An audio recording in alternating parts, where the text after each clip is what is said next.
Mais quel bonheur, quel plaisir. Ils nous ont régalé tout simplement ces Parisiens. Donc encore ce soir, c'est une finale historique. 5-0 face à l'Inter Milan. Il y a eu la manière, il y a eu les buts. Ils ont dominé de la tête et des épaules. Donc cette rencontre, ils voulaient cette Ligue des Champions. Et ils ont clairement été la chercher, mais avec brio. Ça a été exceptionnel, exceptionnel en termes de maîtrise sur un plan tactique, ce qu'a mis en place Luis Enrique, le collectif encore une fois qui a été mis en valeur avec une multitude là aussi donc de buteurs. À aucun moment ils n'ont douté, à aucun moment ils n'ont cédé donc à la panique malgré la jeunesse encore une fois donc de cet effectif.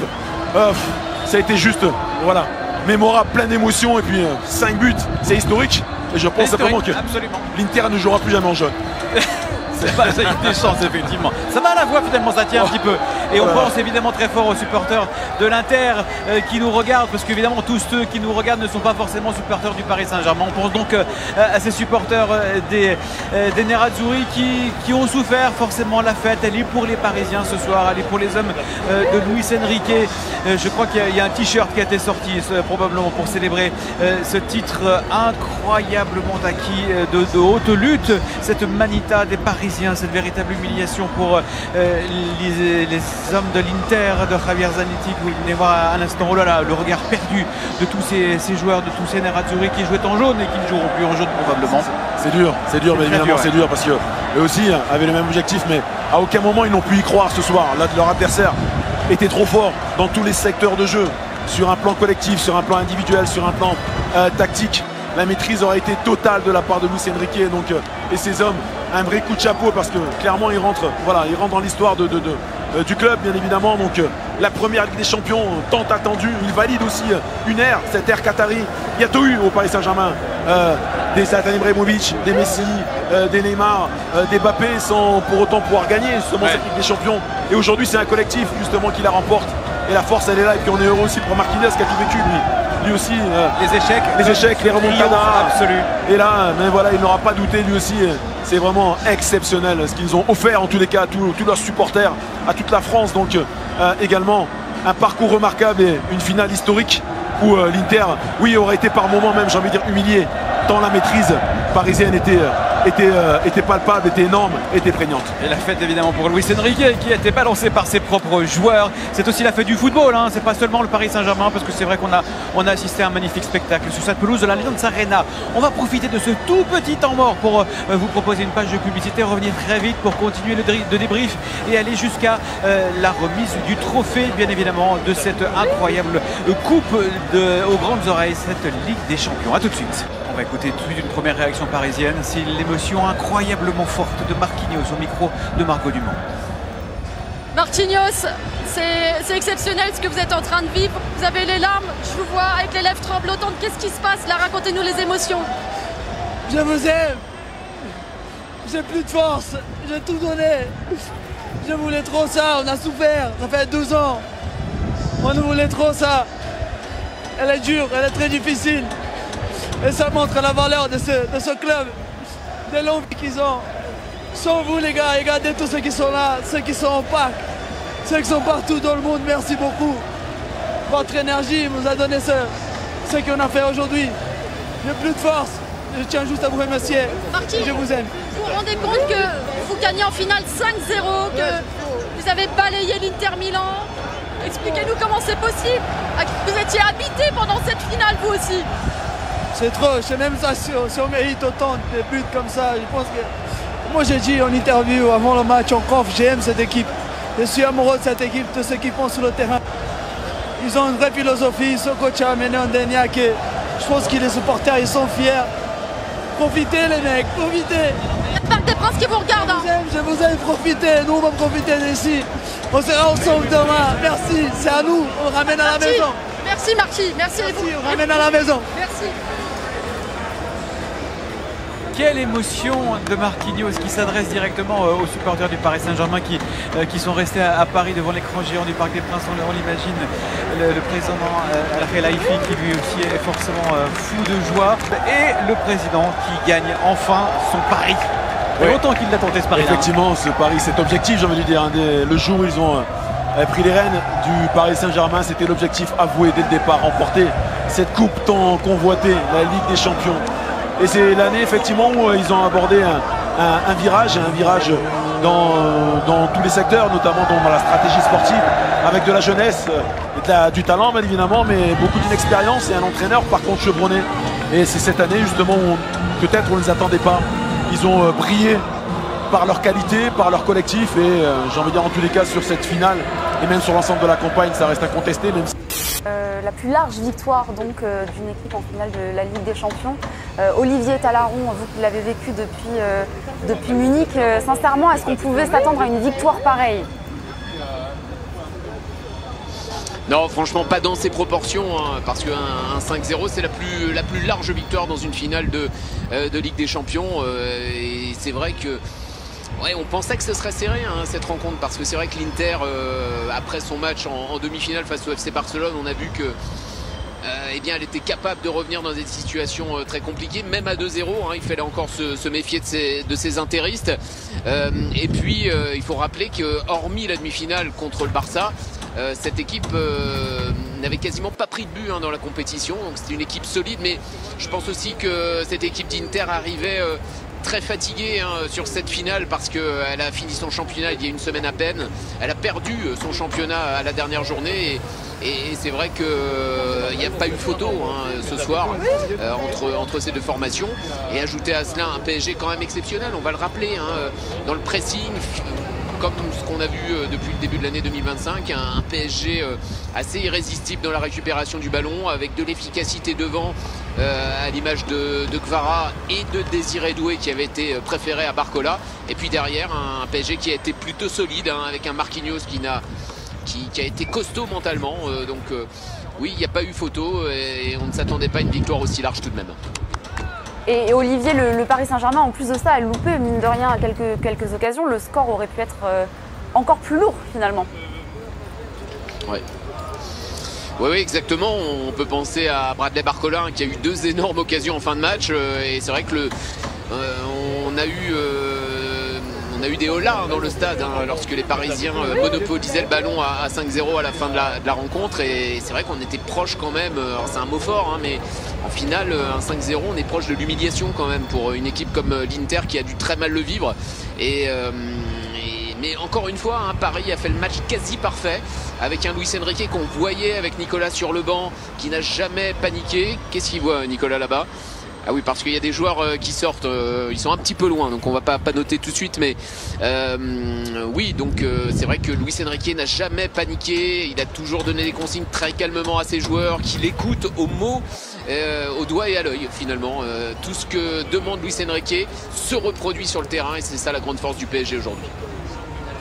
Olivier, vous avez suivi la campagne du PSG toute cette saison. Finalement, la rencontre la plus simple, c'était ce soir, cette finale où l'Inter n'a pas existé. Dans le début de match, le milieu de terrain du PSG avait une maîtrise sensationnelle. On n'en a pas beaucoup parlé dans notre débrief pour l'instant, mais parlons de ce milieu de terrain avec Vitinha, avec Joao Neves et avec Fabian Ruiz. Un Fabian Ruiz qui a été au mastic, qui a pris beaucoup de coups aussi. Franchement, ce milieu de terrain, il a aussi été dépositaire du jeu et il a annihilé complètement celui des Nerazzurri. Oui, je suis complètement d'accord. Ce milieu de terrain, c'est la grande force du PSG. Et ça revient à ce que je vous disais sur la récupération des ballons et ce pressing absolument unique en Europe. Hein. Paris est l'équipe qui récupère le plus de ballons dans le camp adverse quand on regarde les statistiques. Et c'est vrai que Fabian Ruiz et Joao Neves, surtout Joao Neves qui est absolument exceptionnel. Joao Neves qui est un très très jeune joueur, on le rappelle, hein, cette équipe a une moyenne d'âge de seulement 25 ans avec un Marquinhos qui a déjà la trentaine.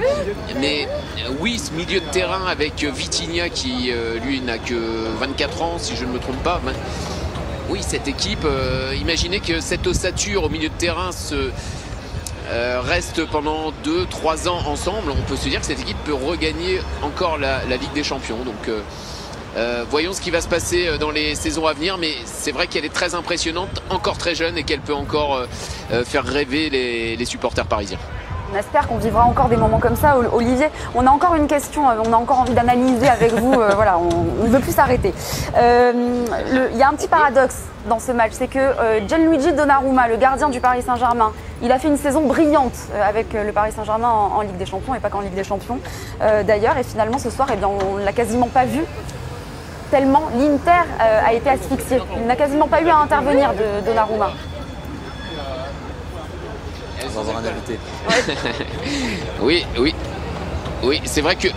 Pardon, non. non, ce n'est pas un invité. C'était pas un invité. Non, ça se bouscule beaucoup autour du plateau. On va pas vous dire pourquoi, mais... Tiens, Thomas Figueiredo, il veut dire un petit mot, non? Non, il y a notre chef d'édition, mais il est très timide. Non, Donnarumma, pour finir sur lui, il a été magnifique pendant toute la saison de Ligue des Champions. Il est monté en puissance, hein, franchement. Si Paris en est là, si Paris est en finale, c'est grâce à Donnarumma, hein, sur le match face à Liverpool, cette séance de tir au but, sur le match face à Aston Villa où il a été monstrueux, face à Arsenal également. Et finalement, ce match-là, il n'a pas eu grand-chose à faire, à part un arrêt à 4-0 je crois en seconde période, mais franchement Donnarumma aujourd'hui il a pas eu d'occasion à contrer. Il a été bon au pied, il a fait des relances assez longues, hein, c'est sans doute la consigne de Luis Enrique, mais oui, c'était un joueur clé qui a surtout fait le travail avant cette finale. Et oui, il est monté en puissance, on va le rappeler, hein, depuis son fameux choc avec Wilfried Singo à Monaco en Ligue 1, qu'il a balafré sans doute à vie. Et depuis ce jour-là, on n'a plus le même Donnarumma. Et si Paris a gagné la Ligue des Champions, c'est en grande partie grâce à lui, on peut le dire. On peut le dire, et oui, on l'avait noté pendant le match, premier arrêt de Donnarumma, le 75e seulement. C'est-à-dire s'il n'a pas eu trop à intervenir. Et qui il a dans ses bras, Marquinhos? C'est Presnel Kimpembe, avec qui il a connu toutes les galères récentes de l'histoire du PSG. Ils étaient présents en 2020 lors de cette finale perdue 1-0 face au Bayern. Kimpembe qui était titulaire avec Thiago Silva en défense centrale, et Marquinhos qui avait joué au poste de numéro 6. Et son émotion, forcément, elle est communicative aux défenseurs brésiliens. 12 années passées au club. C'est vraiment le symbole. Marquinhos, il était arrivé, on s'en souvient, avec son appareil dentaire depuis la Roma. C'était un transfert assez coûteux, hein. Il y avait eu près de 30 millions d'euros déboursés pour l'arrivée du Brésilien. Il n'avait pas fait l'unanimité tout de suite. Marquinhos, il y a une époque où Laurent Blanc l'avait fait jouer latéral droit, l'avait sorti de son 11 pour des matchs importants. Tourelle ne savait pas trop où le mettre, il le mettait milieu défensif. Il n'a jamais lâché, il a toujours été fidèle à ce blason du PSG, et il est récompensé de la plus belle des manières. C'est mérité pour Marquinhos, et on est tous très heureux pour lui, pour son implication dans la communauté à Paris, lui, sa femme, ses enfants qui sont de nationalité française maintenant quasiment, la double nationalité également. Marquinhos, c'est le symbole, et on est très heureux de le voir enfin avec des larmes de joie, le défenseur brésilien. Olivier, Talaron au stade à Munich, Marquinhos, ses larmes, elles sont fortes, elles sont symboliques. C'est une consécration pour lui, hein. Voilà, Antoine soulignait sa fidélité pour le Paris Saint-Germain, c'est véritablement une consécration. S'il y a un joueur qui aime le PSG, c'est bien lui, c'est Marquinhos. Et s'il pleure, je vous disais tout à l'heure, c'est à l'image des supporters, c'est une vraie libération.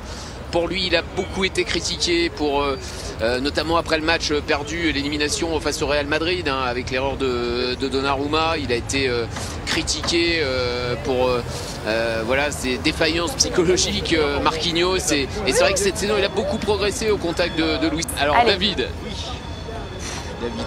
que d'émotions. Il n'y a plus de mots? Il n'y en a plus déjà, parce que je pense qu'il y a eu...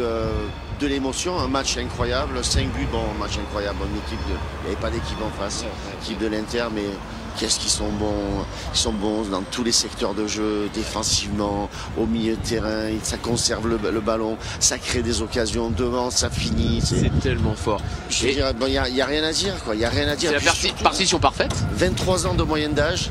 Il joue avec une envie, une ténacité, il joue face à des vieux briscards italiens, de surcroît. Et tu te dis, tiens, ils vont souffrir, mais c'est eux qui les ont fait souffrir. Ah ouais, ils les ont fait courir, Mais David, on a vécu tellement de moments difficiles avec ce PSG. Et là, c'est l'aboutissement. C'était le rêve ultime. Et on se rend compte encore, ou demain, quand on va se réveiller, on va se dire Paris est champion d'Europe. Paris est champion d'Europe avec quelque chose qui ne s'est jamais fait en finale, marquer 5 buts, 5-0. Et donc oui, on va se réveiller content que Paris l'ait fait finalement, parce que chaque année ça c'est les mêmes choses et on va y revenir l'année prochaine et c'est pas grave, on remet le couvert. Bon là ils l'ont fait. J'ai en parlé avec Nasser tout à l'heure, il a dit voilà maintenant c'est la deuxième étoile, la troisième étoile. Il dit que c'est peut-être que le début. Mais la première est toujours la plus difficile. Et derrière, je pense que le groupe a 23 ans. Donc je pense qu'ils ont l'avenir devant eux. Ils ont un avenir comme nous. C'est vrai. Merci David, merci beaucoup. Merci. David qui était là, hein, évidemment, pour le Canal Champions Club, pour ce nombreux, extrêmement nombreux qui ont suivi Canal ce soir. Nous, on était là aussi hein, pour Infosport, hein, pour voir des choses différentes. Hein, c'est vrai, on est assez complémentaires entre Canal et Infosport. Et David, c'est vrai, ancien Parisien, évidemment qu'il est heureux. Voilà, on a eu le mot de notre consultant également sur Infosport Plus. Olivier, vous découvrirez ces images sûrement un peu plus tard, celles de Paris en ce moment même, des Champs-Élysées, du Trocadéro, image exceptionnelle. Hein, c'est la folie en ce moment à Paris. On va retrouver Mathéo Rivière justement qui est au Trocadéro pour nous faire vivre. Alors, priorité au direct parce que Olivier, voilà, vous enchaînez les invités. Ah non, priorité au direct. Priorité, voilà, et il y a donc Sidney Govou à vos côtés, le commentateur de ce match. Ah ouais, il a commenté Sidney. Mais vous imaginez, vous avez commenté la finale de la Ligue des Champions, un 5-0 et un club français qui la gagne, le PSG. Vous vous rendez compte ou pas? Pourtant j'étais bien là. Non, c'était un gros match des Parisiens. Sur une grosse saison surtout. Saison de Ligue des Champions, la campagne était magnifique, même si au départ c'était compliqué. Tout ce qu'on a vu depuis le mois de janvier, c'est vraiment une grosse équipe du PSG. Je leur souhaite de continuer comme ça encore. Oui, ils sont très jeunes, moyenne d'âge de à peine 25 ans, je crois, et 23 ans. Et ouais, pardon, hein, vous êtes commentateur, excusez-moi, pas moi. Non, et Sidney, on se dit que Nasser disait peut-être que c'est que le début en fait, parce que le plus dur, c'est de gagner la première Ligue des Champions. Ils ont encore peut-être de beaux jours devant eux. Hein. Oui, certainement. Comme c'est une jeune équipe avec un coach qui arrive bien à les manager, il y aura sûrement des changements, comme chaque année au Paris Saint-Germain. Mais je pense qu'ils peuvent faire preuve de stabilité, d'aller pourquoi pas chercher une deuxième, pourquoi pas une troisième. Il faut rêver avec cette équipe. Si vous enflammez, attention, ils vont pas être contents. Les supporters vont dire encore que vous êtes pro-parisien. Non, je suis pro-football. Du beau football. Ils produisent du beau football, donc j'ai plaisir à commenter Paris Saint-Germain. C'était peut-être leur match le plus facile finalement de la saison Ligue des Champions, on a l'impression. De souvenirs, je vois pas, j'ai pas vu une équipe, non. De souvenirs, je vois pas un Paris aussi dominateur sur tous les compartiments du jeu. Après, le résultat est magnifique à la fin. Donc c'était vraiment le match le plus important ils se sont rendus faciles, c'est pas pareil. La nuit va être courte, non? Enfin, ou longue. Je vais me coucher, j'ai l'avion demain. Moi c'est pareil. Moi c'est pareil. C'est pareil. Nicolas Payard. Je sais pas où suivre en tout cas. Merci Sidney, bravo. Merci. On se demandait si vous alliez avoir un troisième invité. Eh bien oui, et c'est Rachida Dati, la ministre de la Culture, qui est à vos côtés. Exactement. Eh oui, parce que Anne Hidalgo n'est pas là, mais Rachida Dati est là. Ça va? Ça va même trop bien. Vous vous rendez compte que Paris est champion d'Europe? Paris, c'est la capitale de l'Europe ce soir. Ouais, et Paris, comme je l'ai tweeté ce matin, c'est pas ici, c'est Paris, c'est partout, c'est Paris. Donc, partout en France, vous avez raison. Le score est historique, l'équipe a bien joué. Et quand on regardait sur le terrain, il y a une équipe qui était en plein jeu et une autre qui était plus inerte. En tous les cas, c'est une belle victoire, ils l'ont bien mérité. Et franchement, depuis le temps qu'on attendait, enfin on l'a, elle est à nous. Les supporters ont vécu des moments difficiles, vous avez raison. Hein. Oui, vous avez vu les joueurs ou pas? Un petit peu? Oui, vous avez vu qui? Alors j'ai vu Hakimi, Kimpembe, Dembélé, Doué. Ah bah oui. Doué, il a fait un doublé. Voilà, des joueurs exceptionnels. Bon. Le Parc des Princes, il était plein ce soir. Vous savez que personne ne veut quitter le Parc des Princes, Madame Dati. Hein. C'est normal. Quand on a cette victoire, quand tout va bien, c'est un moment de communion. Quand on a des moments comme ça, on n'a pas envie de se séparer. On aime tout le monde ce soir. Pas de nouveau stade. Hein. Pourquoi pas de nouveau stade? Le Parc des Princes. Le Parc des Princes, moi je considère que c'est l'ADN ça appartient au Paris Saint-Germain. C'est-à-dire que le Parc des Princes sans Paris Saint-Germain ou le Paris Saint-Germain sans le Parc des Princes, ça va pas. Donc voilà. Donc il faut que vous soyez la maire de Paris et comme ça, le PSG restera au parc. Moi je vais vous dire, tout peut changer. Et comme ce soir, personne n'y croyait. Moi, j'avais dit 3-0. Voilà, c'était pas loin. Ouais, mais 5-0, c'est exceptionnel. Voilà, David Ginola vient vous saluer. Comment ça va? Ça va. Cette victoire. Mais c'est pas que je suis contente. Là, je marche sur l'eau. Et vous êtes content, vous? Elle est magnifique, hein.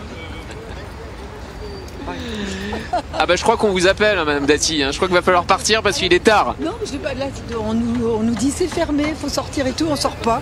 On est resté, on est trop contents. En tout cas, bravo aux joueurs, bravo à ce merveilleux club et Luis Enrique. Magnifique. Il a bien gagné son pari. Exactement, et il est là, j'espère, pour longtemps. C'est bien, c'est lui qui fait l'interview. Ah oui, voilà. C'est ton question. Merci, Madame Dati, merci beaucoup. Merci. Merci Olivier. Même Rachida Dati a souligné la performance de Désiré Doué. Luis Enrique n'a jamais dérogé à ses principes et il est récompensé de cette abnégation de tous ses efforts et les joueurs lui ont bien rendu sur cette partie de saison en 2025 qui a été tout simplement époustouflante et notamment avec cette finale remportée 5-0. Et vous évoquiez Kylian Mbappé qui a publié un message de félicitations pour féliciter son ancien club, le Paris Saint-Germain, sur les réseaux sociaux. Luis Enrique, un dernier mot sur lui. Il devait avoir aussi un surplus de motivation. On l'a vu à la fin du match, il a rendu hommage à sa jeune fille décédée. Oui, sa fille Xana qui est décédée d'une maladie il y a maintenant 5 ans et en finale de la Ligue des Champions en 2015 à Berlin. Elle avait planté le drapeau catalan sur la pelouse, ça avait été une image mémorable et les supporters, les ultras du PSG ont fait ce tifo pour lui rendre hommage, cette fois avec le drapeau rouge et bleu, celui du club de la capitale. Il a tout de suite arboré un t-shirt avec cette image aussi à la fin de la rencontre.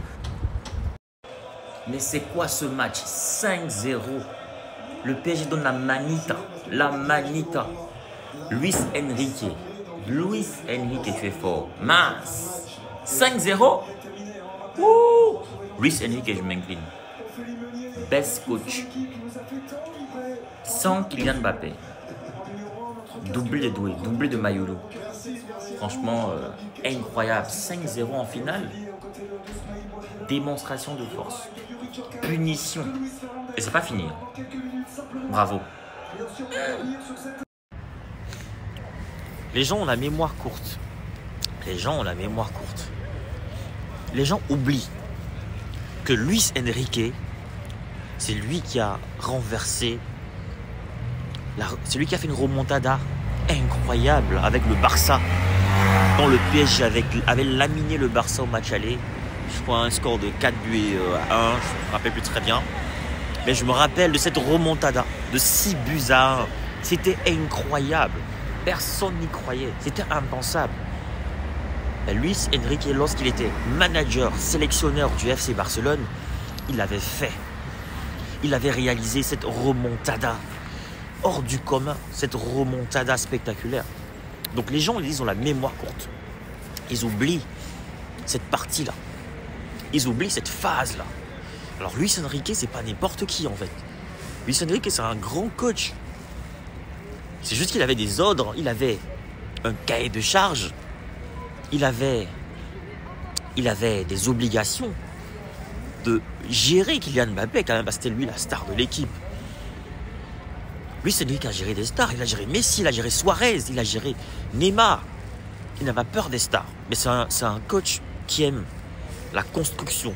C'est un coach qui aime la baballe en fait, le jeu de la baballe. C'est un coach qui aime le jeu léché en fait.